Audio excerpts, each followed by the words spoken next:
Hello everyone, welcome back to the Opulent Life. This is Ozzy here back again. Welcome to the channel. So today we are going to be reviewing another new acquisition of mine, which is a surprise, a Breitling watch. So first of all, let's just describe what it came in. It came in this. I got this from an outlet store authorized dealer. So this is not one of my Joma shop or gray market acquisitions. This has the full warranty and everything, which I will explain shortly. So it comes in this nice bag, which feels very premium in quality with these yellow fabric handles. The Breitling 1884 has kind of a navy bluish kind of hue to it. On the flip side, has the large B logo in yellow, nice contrast. And inside we have the watch box, which you will take out. Describe that in a second. Inside there is a hashtag saying squad on a mission. Very cool, very cool. Really like this. I'm gonna save it for later. So you do also get an envelope with the receipt and warranty. I'm gonna put that to the side. I'm not gonna open it because it just has sales information. I will tell you the prices in a second. So here is the box itself. It is cardboard, but it feels very nice and solid in quality. Again, that navy bluish kind of hue. Breitling 1884 is the year they started in. It has the classic B logo in yellow. And then you have brown on the inner box, and you have the navy bluish hue on the top part. So let's take it out. Okay. And inside you are greeted with this nice plush leather case which houses the watch. We'll look at that in a second. But inside the box you have this opening, which you kind of like a separator. You take it out, and then you get their warranty card, the serial number of the watch, and then aside from that, just have a sales associate card which she gave me. And then inside you also have their user manual, which is black and yellow in contrast. All the pages are yellow, which is kind of a nice take, kind of makes it visible, I guess, if you want to look at it at night time maybe. But I do like the concept. Very nice, very informative. And definitely, if this is your first column wheel chronograph purchase, I'd say just go through the manual very quickly and see how it all works. But yeah, so now it is an international warranty for 2 years, cost certified. So you have a certified chronometer, and they have to usually activate it electronically. All right, so enough with the box. Let's put this stuff to the side. Let's look at the actual watch case. This is nice brown calf leather, and it feels very solid, very high quality in material, very nice stitching. No contrast. Would have liked some contrast, possibly some yellow, but otherwise looks very solid and feels very nice in your hand. Again, it has Breitling 1884, their logo. And you guys may be noticing I'm not wearing my white gloves. They have gone for a wash. I might be actually replacing them with some nice gray ones, but stay tuned for that. But in the meantime, my hands will do just fine. And you have this nice little clip on here, kind of like a purse or a case. You can actually use this for carrying on. It actually says genuine leather on the back. Wish they hadn't written that. It does feel genuine leather. You don't have to write it and emboss it on the bottom to make it sound that way. People who are connoisseurs of leather, they will understand that this is genuine leather. You don't have to write it down. So let's open it up. Just open it up like that, and there's the watch. So what watch did I get? I'll explain in a second, but let's look at the inside. It has some suede lining, all in brown, no contrast. You have this very nice pillow holder. So put this to the side actually. Now this watch that I got, this is the Breitling Chronomat 44mm Airborne edition. This is not the latest chronomat that's out there. This is a 2014 30th anniversary edition of the chronomat, which was originally launched back in, well, it wasn't launched back in 1984. In 1984, they had their collaboration with the Italian acrobatic air team known as the Frecce Tricolore. Now, this is a 30-year commemoration of their celebration of 30-year association with that acrobatic air team. So this was basically a reissue of their 1984 collection, and this was the first watch actually to house their in-house B01 movement, which is widely revered as one of their best movements, one of their best in-house chronograph movements ever. And this Chronomat was the first watch in their lineup to bear this honor of having their in-house movement. So that makes it all that very special. This is why I've been hunting this watch down for months and months, and I honestly, this is a 2014 model. It's kind of hard to find. The only way you could find it is either pre-owned or through dealers that are, using a very, very old model. But this dealership that I went to, this had a very brand new, very nice Chronomat, and as you can see, it's in perfect condition. So that's why I was allured to buy it, and they offered me a great deal, and I was like, let's take it, because I can't find this anywhere else. I can't find this on. It was on Joma Shop briefly for a while, but I missed that boat, got sold out. I was actually looking for the 41 millimeters, but when I tried this in store, the 44 millimeter looks good on my wrist, which I will demonstrate as I do the wrist shot. The 41 might be small. It might still be pretty good on my wrist, but the 44 works really well, and I really love this design, so I'm willing to compromise on going up the size a little bit. If this was 46, then definitely would have been a miss for me, but this is a perfect balance, and we'll go through it step by step on each of its aspects. It's a very beautiful, handsome looking watch, has a lot of presence, as you can see. Full stainless steel case. Let's start with the dial. So you can see it has a black onyx dial, as a sapphire crystal, so you can see it gives a kind of a blue hue when you rotate it around in the light, which is awesome. And then you have the classic Breitling logo with the wings. They don't make that anymore, they just have the B now. Let's actually move the handsets out. It's a screw down crown, by the way, onion crown, classic of and representative of the Chronomat line. Let's move it out of the way, and actually just flip the date. Let's move it to this position for now. Nice smooth screw back in action. All right, so as you can see in focus, it says Breitling 1884 chronometer certified, which means it's a certified chronometer by COSC standards, which is amazing. It says automatic here right below the handset. The handsets are typical, they're not super stylized, but they do the job really well. On this chronograph seconds hand, this is not the seconds hand, this is the chronograph seconds hand. It's in deep red, actually not deep red, it's bright red.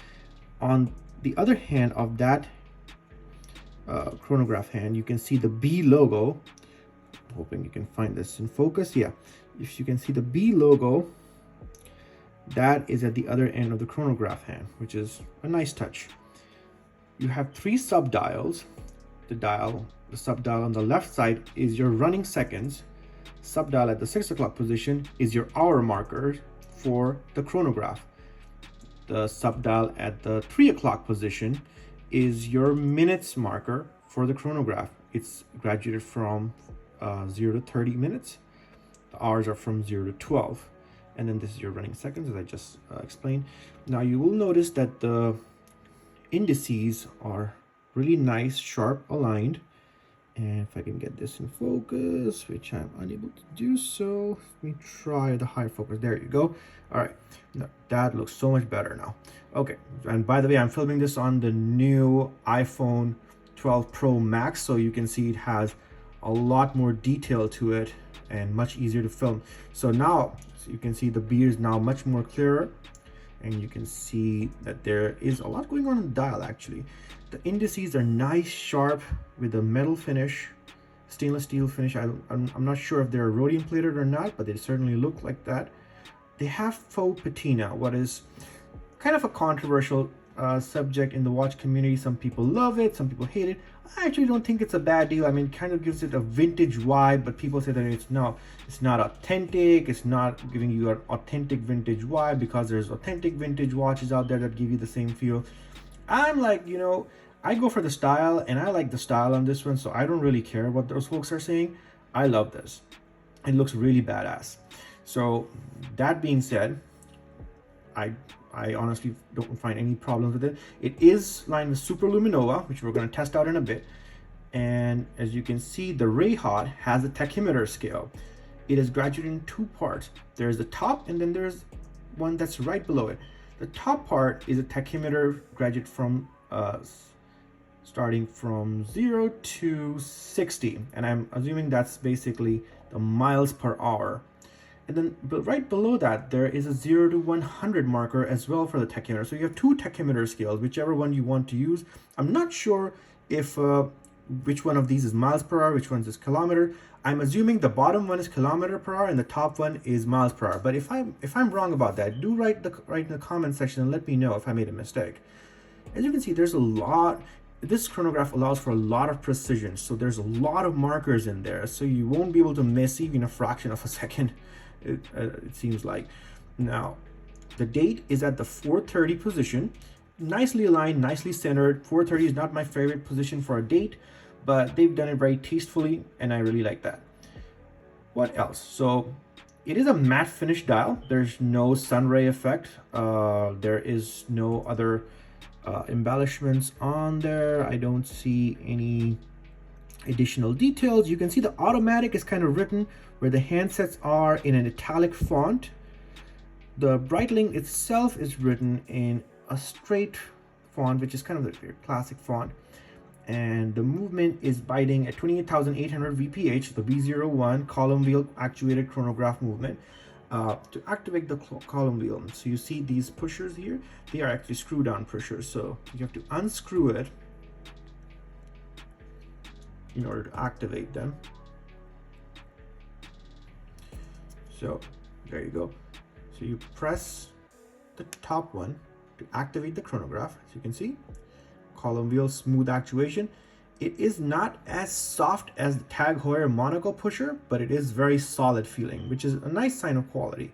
So I can press it again to stop, and then press the second pusher to reset. And that's how you activate the chronograph. You can screw it back up once you're done with it. You can screw it back up like that.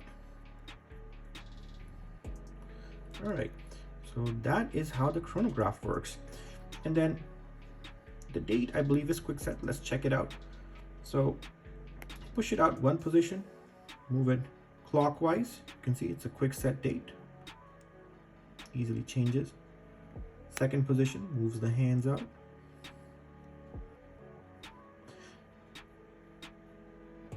There you go. And the winding mechanism, as you can hear, very smooth, no jerks, positive feeling.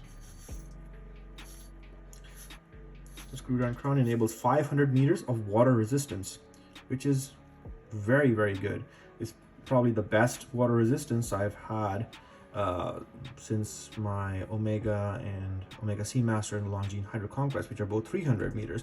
I believe if you get this in the 41 millimeters, the water resistance does go down to 300. I'm not sure, but this one is definitely 500 meters. As you can see, let's move out from the dial now. The bezel is rotating unidirectional, as you can see. Very nice positive ratcheting, 120 clicks, super precise, no play, no back play at all, so you can use this as a diving bezel as well. You can see that the rider tab, they have 4 rider tabs. It's nicely right. So there's a rider tab at the 15-minute, 30-minute, and 45-minute position. And then there's a rider tab at the 12 o'clock position that has a loom pip in it with the same faux patina, which glows really brightly, as I'm going to show you later. It has nicely satinated markers at the top. The top of the bezel is actually fully satinated, but the bezel itself on the edges is high polish. And unlike most bezels, which are pop in, pop out, snap in, snap out, or I should say, these are actually screwed in individually, including the rider tabs themselves. So they can withstand a large amount of shock, and they won't break open with some force or some trauma. They can actually withstand a lot of shock, and that is what makes these cases so hefty and so robust for Breitling, is that they put a lot of effort into making sure that their cases can withstand a lot of shock and pressure, just like any military style watch would. This is definitely an aviator's watch and can be used in a variety of situations, and the fact that it made it so robust is all that more appealing. I love the fact that they made these screwed in bezels. It just makes it really good. Another thing I missed, the sapphire is actually domed. And yeah, that actually adds to a lot of depth perception in the watch, as you can see from different angles. Gives a nice bubble domed effect as if it's like an aviation instrument. That is so beautiful. The case itself is high polish on most parts, with only the satination being visible on the bezel itself on the top part. As you can see, it is because of its high polish, it is a bit of a smudge magnet. I've already gotten it dirty now. If I had gloves on, maybe it would be less, but then it would make the handling the watch a little bit harder. Smooth, nice, high polish. Nobody does high polish like Breitling. They do it really well. Okay, what else is there? So that pretty much covers the watch and the case. Let's look at the case bag. The case bag sadly is not see-through. It is a solid case bag. Says Breitling special 30th anniversary. It's written in Italian, so that's why it's special, not special. I probably butchered that. Anniversaire. So yeah, that's why they did not include a see-through case bag. It would have been nice to have it. They could have still added the anniversary edition markings on the side, but they wanted to put this solid case bag because they wanted to put the aircraft at the back, which is etched onto it. And that is one of the aircraft, I'm not sure which model, but that is one of the aircraft of the Italian Frecce Tricolori. That is their acrobatic team. It says Breitling and the reference numbers. And so that is your case bag. Case height is pretty hefty. I believe it's around 16 or 17 centimeters. We're going to measure that in a second. And before I do that, I want to talk about the strap. The strap is a crocodile strap, and it is nicely bolstered and stitched. White contrast stitching, classic Breitling style, very beautiful. It is their patented strap. Now this one comes with a deploying buckle, which is very secure. Although there is no twin trigger release, it is very secure, easy to pop in, easy to pop out. It's not super secure, I should say, but while all the time I wore it did not give me any trouble. Let's take off some of this plastic actually. There you go. Nice high polish. I know you guys like seeing that. Has the Breitling logo and their wings, 1884 on it. Inside says Breitling and Model Depot manufacturer in Switzerland. So basically it says made in Switzerland. Now to adjust the strap, you move it forward and backward as much as necessary. The AD already adjusted it to my wrist, so I'm not going to mess with it too much, but yeah, just moving it forward and backward is all you need to do to adjust it. So that's the strap. You do get other options as well. There is an option for a fabric strap, there's an option for a rubber strap, there's an option for a calf leather. I was preferring the calf leather, but they did not have that available, so the AD decided to give me a crocodile one, and I was totally fine with it. I don't really prefer fabric or sailcloth straps, but it would be interesting to have one in my collection, I believe. And it also comes with a tang buckle. If a deploying clasp is not your thing, you can definitely go for that. Keep in mind the fabric ones have an inner red lining, which looks kind of cool. I really dig that. So that there's advantages, there's pros and cons to everything that you do. And this zoom is really enabling you to see the fine details of the watch, as you can see from all different angles. What else is there to discuss? So let's go ahead and do some measurements, I guess, because that is really what we're looking for now. I'm going to zoom out a little bit just so we can get a better angle. I'm going to turn on my calipers. So the first one we're going to do is we're going to measure the diameter, which you folks are probably looking to find.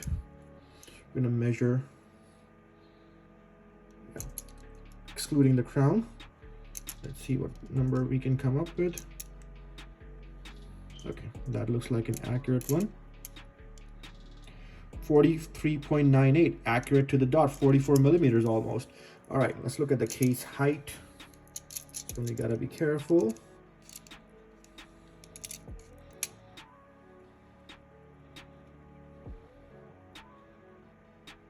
So 16.56 approximately. Let's just do one more to be sure.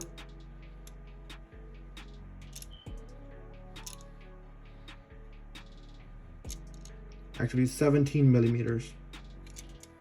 17.3 millimeters. Yeah. And then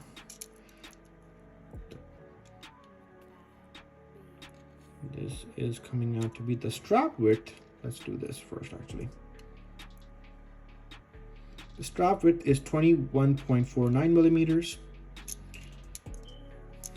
The lug to lug is the most important one you guys asked me about, so let's go ahead and do that.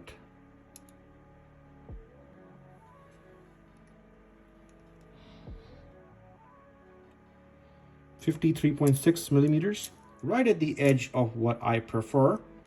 That's fine. It's still within reason, as I'm going to put it on my wrist now, show you guys how it looks. Okay, as you can see, I have a 6.5 inch wrist. This one looks just fine, and it's kind of right at the edge. I think anything larger than this, my wrist would not accommodate. I am surprised though. I was thinking that the 44 might be too big and that I would definitely need a 41, but it seems like the 44 does just fine, looks perfect. I think this is right at the edge. Right now I've kind of been skirting at the edge of my wrist for the past few watches. It's just because the average wrist size in the US is around 7.5 inches. I'm just below that, so I can pretty much put on most watches. But if my wrist was like any slightly less than 6.5 inches, it would have been tough. So definitely more suited for anything above 6.5 inches. 6 3/4 or 7 inches would be perfect. Mine is right at the edge, but yeah, as you can see, it looks really nice, really badass, amazing, very nice quality, Swiss made. What else can you ask for? A Swiss made aviation chronograph is what I was looking for, and that's exactly what I was able to find. I'm not the hugest fan of the new super chronomats and the latest one. The latest one is fine. The chronomat itself, the basic one, is okay in the 42 millimeters, but the super chronomat is just ostentatious and ridiculous. I'm not a big fan of that at all. So yeah, so this is the watch. Let's do a quick lume shot. I believe it's charged up, so let's give it a shot. Let's see if I can pull it off.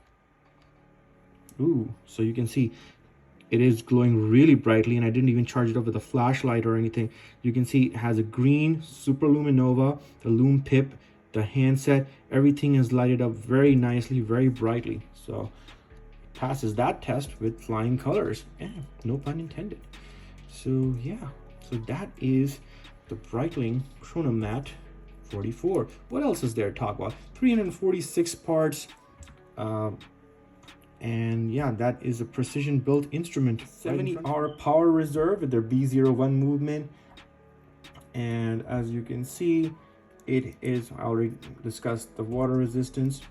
You do get a 2-year warranty. How much did I get this for? So retail on this watch is around $8,000. When it first came out, was priced that way, 8,500 I believe, or 8,000. But I got this at the dealership for much less than that. I got this for 4,200 before taxes, and then with taxes this came out to be around $4,500 for me, and after all their discounts. So that's like almost 50% off, which is a great buy for a Breitling. Breitlings these days are coming at discounts left and right, so make sure you get a good deal. Never ever pay retail on a Breitling, guys. Do search pre-owned watches. I'm not the biggest fan of pre-owned, but there are some great ones out there with some great deals on Chrono 24. Do check them out before buying anything on retail. Never ever pay retail on a Breitling these days, especially because they depreciate a lot. You're going to lose a ton of money if you buy it. Imagine if I bought this on retail. Right now the market price for pre-owned one is around 3,000 somewhere, and I got this for 4,000. So that's not a huge hit. It might actually appreciate if it becomes rare, if people start valuing it more. But imagine if I got it for 8,000. That's like a $4,000 or $5,000 dip. I can't stand that. So that's why I look for deals, outlet malls, gray market, online, wherever you can find it. Honestly, on Jomasha, I was getting it the same price.